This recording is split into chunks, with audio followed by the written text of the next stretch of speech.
On February 22, 1732, in the rolling hills of Westmoreland County, Virginia, George Washington was born into a world of vast tobacco plantations, thick forests, and winding rivers.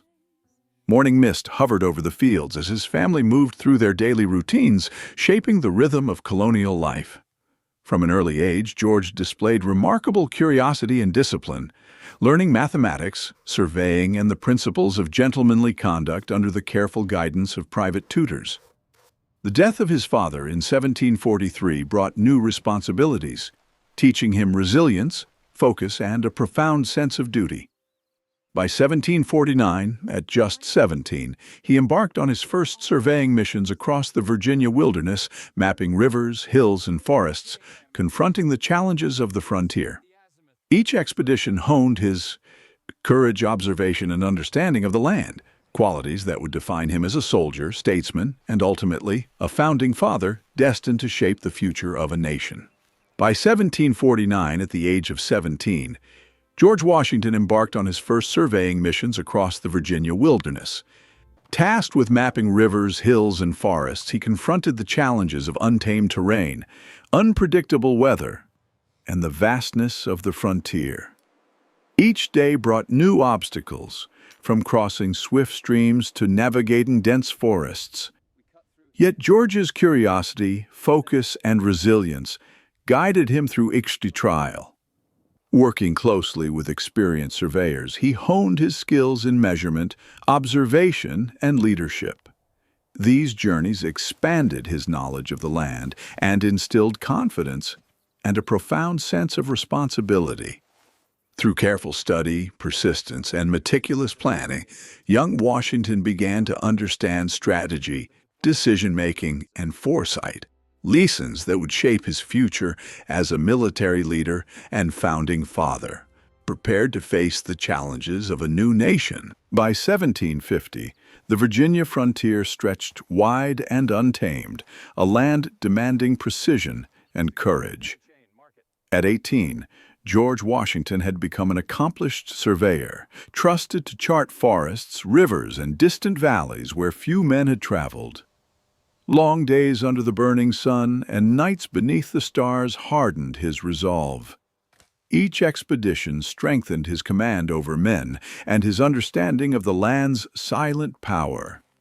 The discipline learned in these wild territories nurtured his independence and sharpened his sense of duty. At 19, George was more than a surveyor. He was a young leader forged by endurance, honor, and the challenges of colonial America. These experiences molded his vision of order and unity, preparing him for the weight of greater responsibilities that lay ahead in the uncertain years before Revolution. By 1751, George Washington stood on the threshold of new horizons. No longer just a surveyor, he had earned the respect of Virginia's frontier leaders for his discipline and sense of duty. At 19, his growing ambition led him beyond the forests he once mapped. When his older half-brother Lawrence fell ill, George accompanied him to the island of Barbados, the only journey he would ever take outside America. The voyage exposed him to new lands, new people, and the disciplined order of British military life. The experience broadened his worldview, deepening his understanding of health, leadership, and responsibility. By 1752, after Lawrence's passing, George returned to Virginia, a changed man, more mature, more resolute, and ready to serve. These years marked the quiet transformation of a young explorer into a determined leader preparing for destiny. By 1753, George Washington was no longer the young surveyor of Virginia's wilderness. He had become a soldier. At 21, the governor of Virginia chose him for a dangerous mission to the Ohio Valley, a contested frontier between Britain and France. Riding through snow-covered forests and icy rivers, George carried a message demanding the French withdraw. The journey tested his courage and endurance, confronting storms, hostile terrain, and the uncertainty of diplomacy in a tense colonial world. His calm judgment and composure under pressure impressed both allies and superiors. By 1754, he returned with first-hand knowledge of military command and the fragile balance between empires. These trials marked the beginning of his transformation from a disciplined explorer into a man of decisive action, a soldier who would soon find himself standing at the threshold of war. By the summer of 1754, George Washington faced his first true test of command. Leading a small Virginia regiment into the dense woods of the Ohio Valley, he confronted the harsh realities of war, mud-soaked roads, sudden rain, and the constant threat of ambush. At Fort Necessity, his young soldiers fought bravely against overwhelming French and native forces. The defeat was humbling, yet it revealed Washington's resilience. He learned that discipline, patience, and unity mattered more than pride or glory. Months later, now serving under British General Edward Braddock, he witnessed the chaos of another devastating battle along the Monongahela. Amid gunfire and confusion, Washington remained calm, rallying men, carrying orders, and riding through danger unscathed. The experience left him scarred but wiser. These years of trial forged not only his courage, but the steady leadership that would define his destiny in the years ahead. Following the harsh lessons of Monongahela, George Washington took command of Virginia's militia with renewed determination. Between 1755 and 1758, he led patrols, built fortifications, and trained young soldiers amid the dense forests and rugged hills of the frontier. Aged 23 to 26, he faced the constant threats of harsh winters, disease, and hostile forces. Yet his discipline and strategic thinking matured rapidly. Washington learned the value of clear communication, decisive action, and the loyalty of those under his command. Each patrol, each skirmish, and each carefully plotted fort strengthened his understanding of leadership and responsibility. By 1758, he had transformed into a seasoned commander, respected, vigilant, and disciplined, gaining experience that would prepare him for the greater trials of war and the path toward shaping a nation's destiny. 1759, George Washington had emerged as a seasoned and respected commander of Virginia's frontier forces.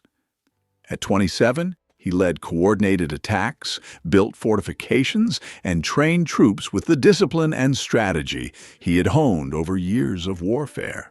His keen judgment guided men through harsh winters, dense forests, and the ever-present threat of enemy ambushes.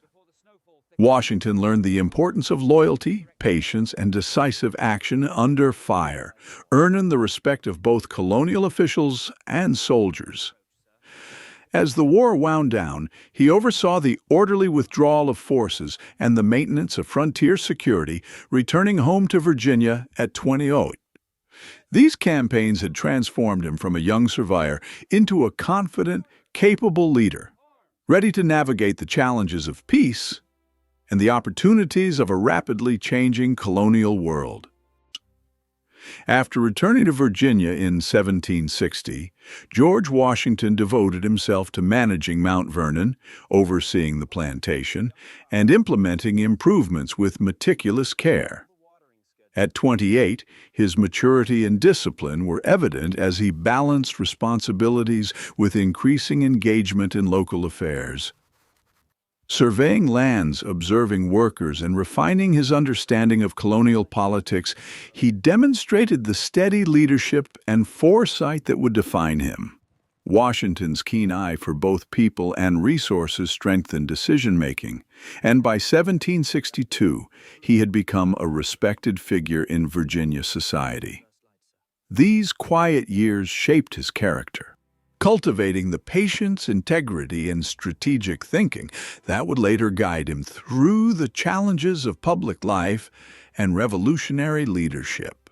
Between 1762 and 1764, George Washington continued to develop Mount Vernon, expanding its boundaries, improving agricultural production, and managing the labor force with careful attention. Now, aged 30 to 32, his leadership and organizational skills were evident in both the land he oversaw and the people he directed. Washington surveyed new lands, met with neighboring planners, and began engaging in local politics, observing colonial governance with keen interest. Each decision, from crop rotation to boundary adjustments, reflected his growing strategic thinking and foresight. By the end of this period, he had strengthened his reputation as a capable, disciplined, and respected figure in Virginia society, laying the groundwork for the political and military roles he would soon assume in shaping the future of the colonies. By 1764, George Washington, aged 32, carefully observed the rising tension between the American colonies and the British Crown. While managing the operations of Mount Vernon, he noticed new taxes and policies imposed on Virginia planters and merchants, considering their immediate and long-term effects. Washington often traveled across his estate, inspecting fields, crops, and workers, reflecting on how political decisions could impact everyday life. He met with neighboring leaders in nearby towns, attending measured discussions on governance, land rights, and taxation, taking note of differing opinions and the growing unrest. Even in quiet moments, surveying the Potomac River and surrounding lands, he contemplated the balance between loyalty to the Crown and the well-being of his community. These experiences sharpened his political insight, reinforcing his reputation as a disciplined, thoughtful, and respected figure in Virginia society, laying the groundwork for the leadership he would soon provide on a larger stage. Between 1765 and 1766, George Washington, now 33 to 34 years old, expanded his role from estate management to political engagement, attending sessions of the Virginia House of Burgesses. He observed debates on taxation, land rights, and colonial governance, carefully weighing the concerns of fellow planters and the implications for the colonies. Returning to Mount Vernon, he continued to oversee plantation operations with disciplined attention, balancing his public and private responsibilities. Washington's keen observations, thoughtful decision-making, and strategic awareness during these formative political experiences strengthened his reputation as a measured and respected leader. These years further honed his ability to navigate complex social and political landscapes, preparing him for the greater challenges that lay ahead in shaping the future of Virginia and the emerging nation. By 1766, George Washington, now in his mid-30s, saw his influence extending far beyond the quiet fields of Mount Vernon. His disciplined character and calm judgment earned him respect across Virginia's political circles. Frequently traveling to Williamsburg, he attended sessions of the House of Burgesses, mingling with the colony's prominent thinkers, merchants, and legislators. In crowded chambers lit by candlelight, he listened intently to debates over trade, taxation, and the growing tension with the British Crown. Away from the formal halls, he joined refined social gatherings where alliances were formed through quiet conversation and trust. Each experience broadened his understanding of leadership, diplomacy, and the fragile unity among the colonies. When Washington returned home, long rides through the Virginia countryside gave him time to reflect, sensing that the decisions of these years would shape the destiny of an entire people. Patient, observant, and resolute, he was becoming the man history would soon call to lead. By 1768, George Washington stood as one of Virginia's most respected planters, a man of discipline, reputation, and quiet influence. Life at Mount Vernon seemed prosperous, yet beneath the calm surface a new unease stirred across the colonies. At 36, Washington balanced duty and reflection. He managed his lands with precision, corresponded with fellow Virginians, and listened carefully to the growing discontent over British rule.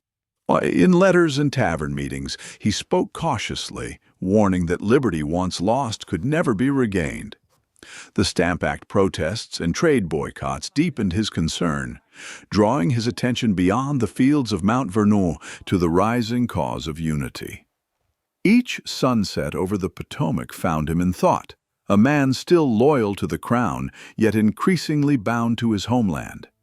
This quiet transformation marked the beginning of a deeper calling, the early awakening of a patriot. By 1770, George Washington had grown into a man of balance and restraint, admired as a leader, yet still searching for clarity in a changing world. Life at Mount Vernon carried its rhythm of discipline, order, and quiet prosperity. But beyond its calm fields, the colonies trembled with unease.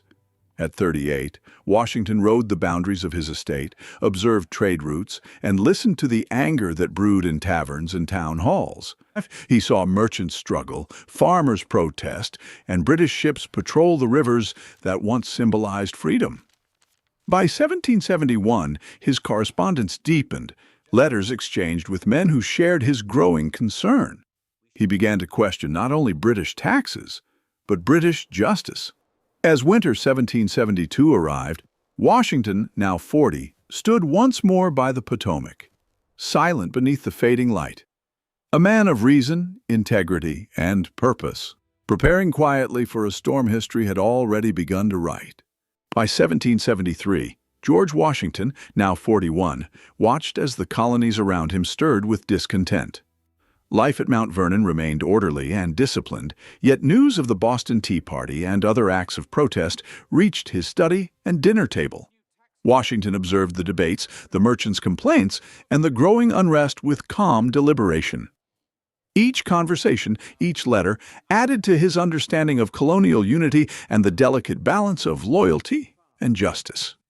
Traveling to Williamsburg, he attended private meetings with fellow Virginians, listening intently to concerns over trade, taxation, and British authority. His measured words reflected reason and foresight, earning him quiet respect. By winter 1774, standing on the Potomac at dusk, Washington contemplated the uncertain future. A man loyal yet aware, disciplined yet quietly stirred by the winds of change. These years quietly forged the foundation of leadership that would soon be called upon to guide a nation. By 1775, George Washington, now 43, felt the weight of a nation on the cusp of war. Life at Mount Vernon remained orderly, yet across the colonies, news of armed conflict at Lexington and Concord sent ripples of urgency and fear. Washington rode through his estate, observing fields and river alike, reflecting on the delicate balance between duty, loyalty to the crown, and the undeniable call of freedom. Letters and dispatches arrived daily, each detailing skirmishes, protests, and the growing unity among colonial leaders. In Williamsburg, he attended private meetings with Virginia's delegates, listening carefully to strategies and counsel. His calm demeanor and measured words inspired respect, even as the world around him edged toward chaos. Each evening, standing by the Potomac as twilight faded, Washington contemplated the storm approaching the colonies. A man of principle, foresight, and courage, he quietly prepared for the historic role destiny had set before him. A leader emerging from reflection into action. In 1776, George Washington, now 44, stepped into history as the commander-in-chief of the Continental Army. The colonies were ablaze with revolutionary fervor, and the task ahead demanded not only courage, but unwavering resolve. Washington toured encampments, observing recruits learning the discipline of military life. He studied maps by candlelight, tracing the rivers, hills, and towns that would soon become battlegrounds. Every decision, every order carried the weight of a fledgling nation. Correspondence with Congress and fellow officers filled his days, each letter a reminder of responsibility and expectation. Yet, in quiet moments, he reflected on the enormity of his role. A civilian turned general, charged with shaping the destiny of freedom. As winter approached, Washington stood on a hill overlooking his assembled troops. The setting sun cast long shadows across the valley, symbolizing the dawn of a new era. Here, discipline, foresight, and leadership converged, the birth of a revolutionary commander. By 1777, George Washington, now 45, was fully immersed in the trials of war. The Continental Army faced harsh winters, limited supplies, and the constant pressure of British forces advancing through Pennsylvania. Washington rode along the lines of his encampment, observing soldiers drilling, tents arranged meticulously, and officers consulting over maps. Each movement, each order, reflected careful strategy and the weight of responsibility. In the forest and hills near Brandywine, he scouted potential approaches and coordinated troop placements, balancing risk with caution. Letters and dispatches arrived daily, informing him of skirmishes, reinforcements, and the morale of his men. Even amidst chaos, Washington maintained composure, inspiring confidence through calm authority and decisive action. As winter shadows fell across the camp, he stood surveying the land, fully aware that the course of the revolution and the nation's future depended on the choices of this moment. In the bitter winter of 1778, George Washington, now 46, stood steadfast at Valley Forge, confronting the harshest trials of the Revolutionary War. Snow blanketed the frozen encampment, rivers glimmered beneath icy winds, and frost clung to the soldiers' tattered uniforms. Amidst the biting cold and scarcity of food, Washington moved from tent to tent, offering words of encouragement, inspecting the weary troops, and guiding officers through strategic planning. Every step he took embodied determination and unwavering resolve. Letters from Congress and reports of skirmishes reminded him of the stakes. The fledgling nation relied on his leadership, courage, and foresight. Fires flickered against the snow, highlighting both struggle and hope as soldiers trained tirelessly to withstand the brutal conditions. Standing on a hill overlooking the sprawling winter encampment, George Washington's silhouette cut against the pale twilight sky. In that moment, his discipline, strategic brilliance, and compassion converged, a leader hardened by adversity, preparing to inspire a nation toward freedom and triumph.